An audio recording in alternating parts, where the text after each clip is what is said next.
Hello and welcome. You're watching NDTV. I'm Vedant Agarwal. Our top story, well, massive airstrikes have been reported across northern Gaza. In fact, locals have reported heavy bombardment in this particular area of Gaza. In fact, Israel is now expanding its ground presence, ramping up its ground operations. This, as you can see, those absolutely shocking visuals of bombardment in northern Gaza. Residents have been asked to flee towards the southern part of the Gaza Strip. Mohammed Ghazali is now with us live on the phone line. So Ghazali, now a full-blown ground incursion perhaps seems an inevitability because Israel continues to ramp up its ground presence.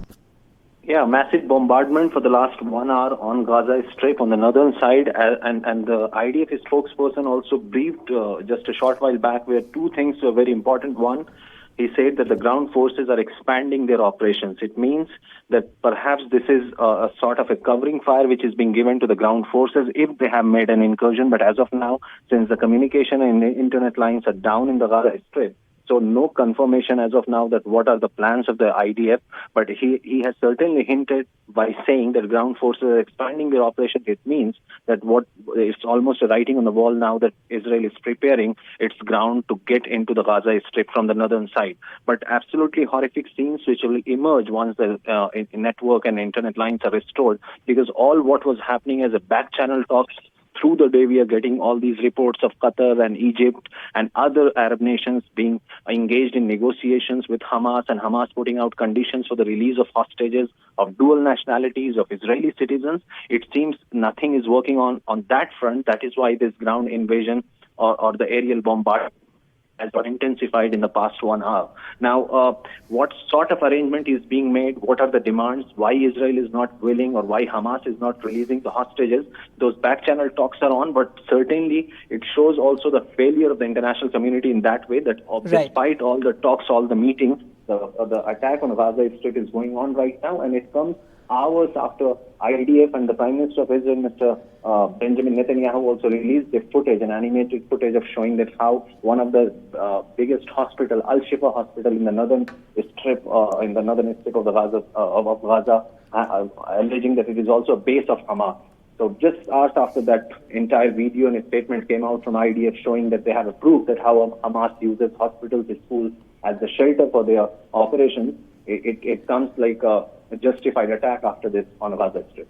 Absolutely, Ghazali. The most severe attack perhaps ever since the war broke out. And as Ghazali is pointing out, it's only writing on the wall now that a full-blown Israeli ground incursion seems imminent. But as Ghazali was pointing out, has diplomacy failed? Well, the international community has been holding many negotiations. World leaders have come in for back channel talks, for hectic geopolitical negotiations as well. But the deadlock continues. Even at the United Nations, what we witnessed was a deadlock over the Jordan peace resolution. In fact, this is for the second straight day that the deadlock continues.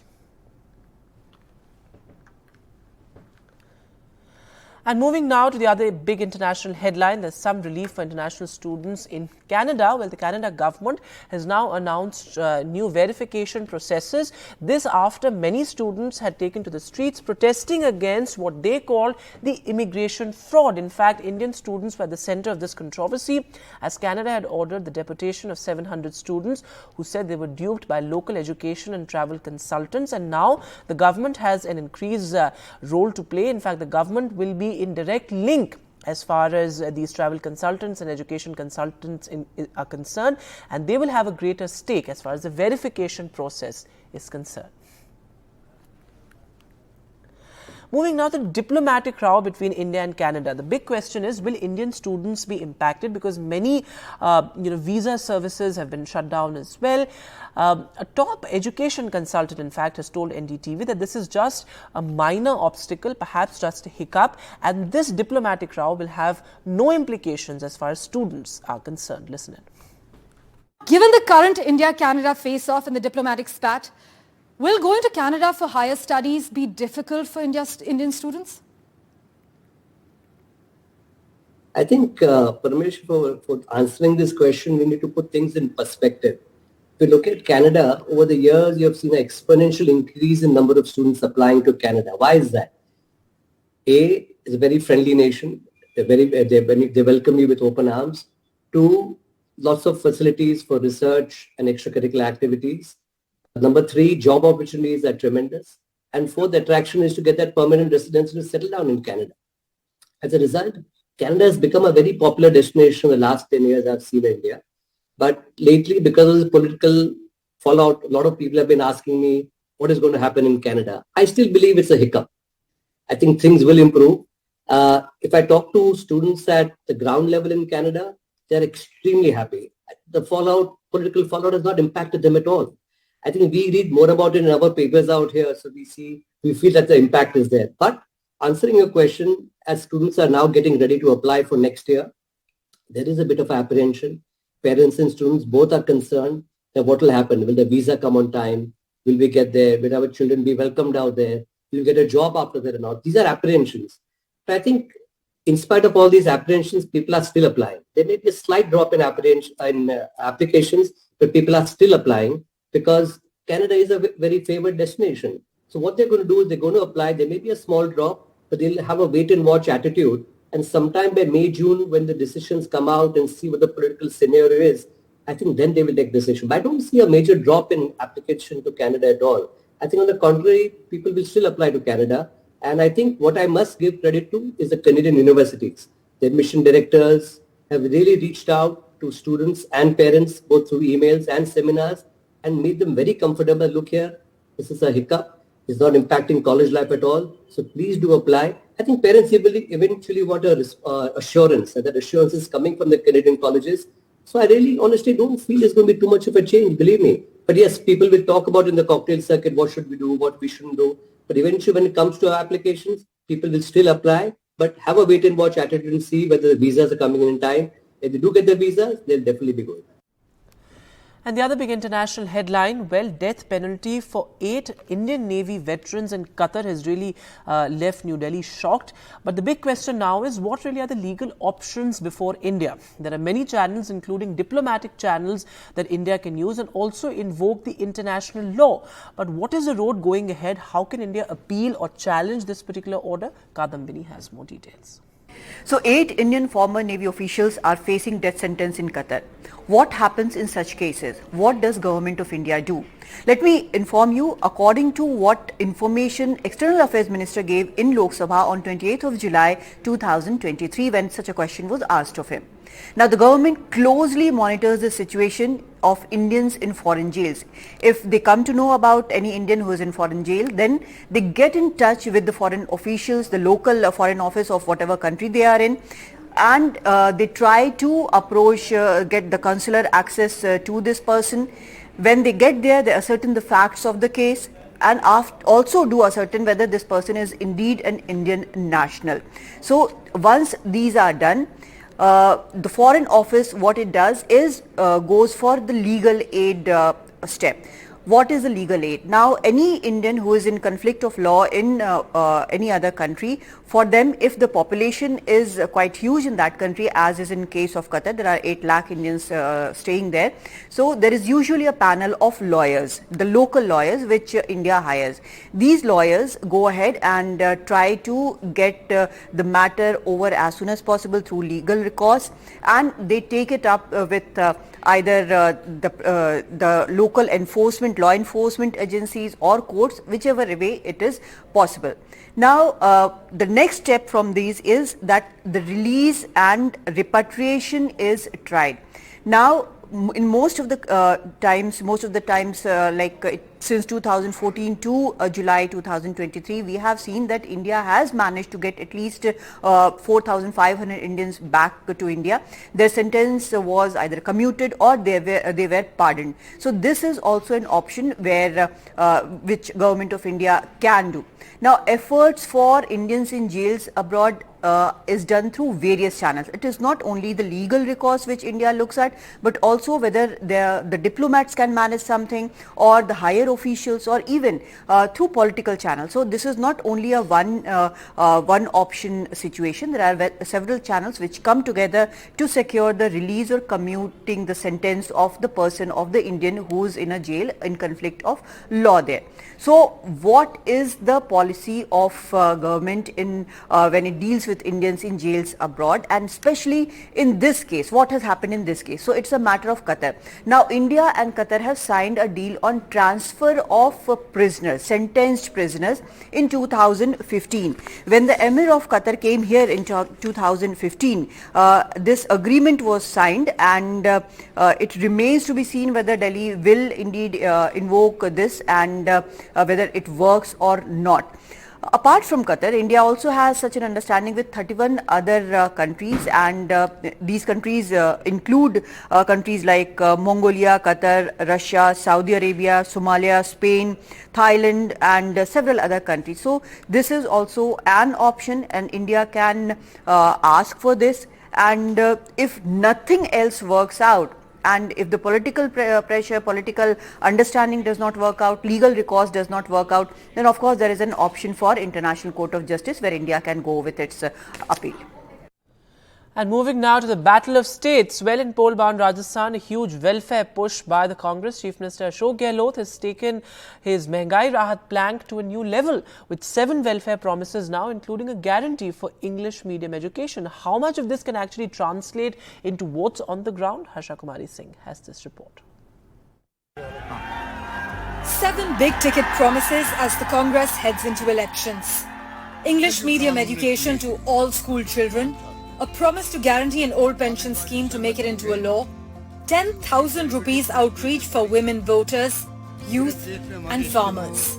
There was something for everyone in Congress guarantees. Poll promises before the official manifesto. राजनीतिक तौर से भी, स्कीमों के अंदर भी, कानून बनाने के अंदर भी, महंगाई राष्ट्र शिविर को लेके भी, ग्रामीण ओलंपिक को लेके भी, ओपीएस को लेके भी, 25 लाख के बीमे को लेके भी, हेल्थ का, और भी कई काम है जिसमें आज राजस्थान चर्चा में आ गया पूरे देश के अंदर. ये पूरे प्रदेशवासियों को गर्व वाली बात है. A day after the Enforcement Directorate raids reached the Congress doorstep, the party was still in the offensive, with a demonstration outside the ED office in Jaipur. And now on Saturday, the screening committee will meet to decide the last list of tickets in Rajasthan. But the BJP hit back, saying Congress guarantees are economically unviable and rehashing of the promises made earlier. ये fail guarantee card है और ये वही guarantees हैं जो वो पिछले इतने दिनों से चर्चा करते आए हैं, बिना किसी तैयारी के, बिना किसी धरातल के, बिना किसी आधार के, बिना किसी आर्थिक प्रबंधन के उन्होंने पहले भी इस तरह की गारंटीज दी हैं. आनन फानन में अंग्रेजी स्कूल खोले गए, अध्यापकों का पता नहीं है, बिल्डिंग्स का पता नहीं है. With the Congress pushing its social welfare plan and BJP working overtime to expose the Congress involvement in alleged scams, political temperatures are definitely hotting up in Rajasthan. With Harsha Kumari Singh in Jaipur, Parmeshwar Bava for NDTV. And from one poll-bound state to another, well, in Telangana, the Congress has now finally come out with its second list. The Congress had been playing catch-up as far as release of its candidate list is concerned. And now in this list, the most interesting name is cricketer Mohammad Azharuddin, who has been fielded from Jubilee Hills. In fact, 20 Reddys are among the 45 names in the Congress's bid to balance the caste arithmetic. Uma Sudhir has more details. So the second list of the Congress for the Telangana elections is out after days of deliberations. Finally, 100 names are out, 55 in the first list and 45 in the second list. Important highlights, Mohammad Azharuddin, former cricketer, has been fielded from Jubilee Hills area of Hyderabad. Commodity Rajgopal Reddy, who just resigned from the BJP and joined the Congress, has been nominated from Munugod, from where he had fought a by-poll, and as the BJP candidate. And you have Ponguleti Srinivas Reddy and Tumala Nageshwar Rao, who were in fact in the BRS and switched sides. They have been given the tickets from Paler and Khammam respectively. You also have the daughter of Gadar Revolutionary Balladeer of Telangana, Venela. She's been fielded from Sikandrabad cantonment. And I must also point out that Poonam Prabhakar has been fielded from Husnabad, and Madhuri Aski Gaud will be fighting from LB Nagar, which is outskirts of Hyderabad. What I must point out here is that in this list of 45 names that the Congress has put out, you find that there are hardly about 8 people from the backward class community. In the earlier list, you had about 12 people, 55 out of the 55 names in the first list, you had about 12 people, so about 20 in all. The BRS also doing about 22 in its list of 415. And I must point out that the BJP in its list of 52 had about 20 names from the backward class community. So this list is coming on a day when Mr. Amit Shah has said that if the people of Telangana give their blessings, the BJP will have a backward class community person as the next chief minister of Telangana. So that's something that is going to clear the pitch for the other players, both the BRS and the Congress, who would hope that the backward class vote does not end up going to the BJP, because even when Mr. Bandi Sanjay was the state BJP chief, there were indications that the backward class community was in fact veering towards the BJP, though that seemed to have kind of halted after the change in leadership. But with this announcement by the BJP leader, Mr. Amit Shah, the BJP would hope that the backward class community will vote for the BJP and take away those votes away from the BRS and the Congress. So politics speaking in poll-bound states. We'll take a short break now. News continues on the other side.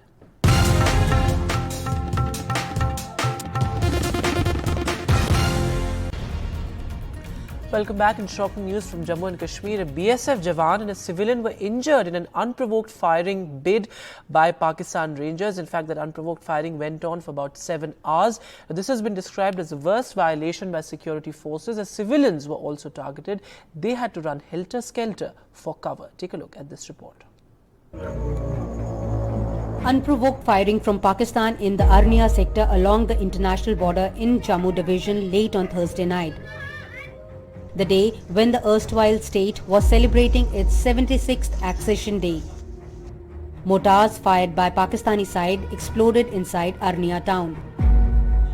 One civilian and one BSF Jawan were injured in this shelling. Residents of the area had a fearful night, and most of them refused to go back to their homes. पूरी रात अंदर है sir. फिर से लगा कि कोई डर वाला माहौल पहले सर, फिर ऐसे ही डर सर, कोई कहाँ गिर जाना कोई उसका पता थोड़ा सर। मकान तो हमने पक्का परमानेंटली लेंटर डाला है, लेकिन उसके ऊपर भी वो जब मोटर की शेलिंग होती है उसको भी गिरा देता है। इसकी वजह से गवर्नमेंट ने हमें ये चीज दी है। This is the second incident of unprovoked firing from across the border this month. In fact, a major infiltration bid was also foiled by security forces in Kupwara district on Thursday. ये जो operation इस वक्त जारी है, ये police और army के उनके जॉइंट एफर्ट से ये ऑपरेशन इस वक्त चल रहा है। इसका ऑपरेशन का अभी कंक्लूजन बाकी है। अभी तक सुनने में आ रहा है कि कुछ एक मिलिटेंट जो है वो मारे गए हैं। क्या तादाद है, कितनी है, अभी कहना मुश्किल है। Security agencies say Pakistan has been trying to push in infiltrators under the cover of shelling. For the first time in 3 decades, the number of foreign terrorists operating in Jammu and Kashmir is higher than local terrorists. From 2019 to 2022, as many as 750 terrorists have been killed in Jammu and Kashmir, of which 83% were locals. As of now, there are 120 terrorists active in Jammu and Kashmir, and most of them are foreign terrorists. And the apprehension is that some of them might try to create law and order situation in Valley. That's the reason why senior officers in Jammu and Kashmir recently rejigged the security matrix in Valley. In New Delhi, this is Neeta Sharma reporting for NDTV. Absolutely shocking there. But moving now, it's official. The Tata Group will start making Apple iPhones in India for the domestic market and perhaps for global markets as well. This is what the Minister of State for IT had said in a tweet today. The group has acquired the operations of Apple supplier, the Wistron Core, which announced the development in a board meeting. So, well, Apple now is set to be manufactured and assembled by Tata in India. That's all the time that we have on this bulletin. From all of us here, goodbye.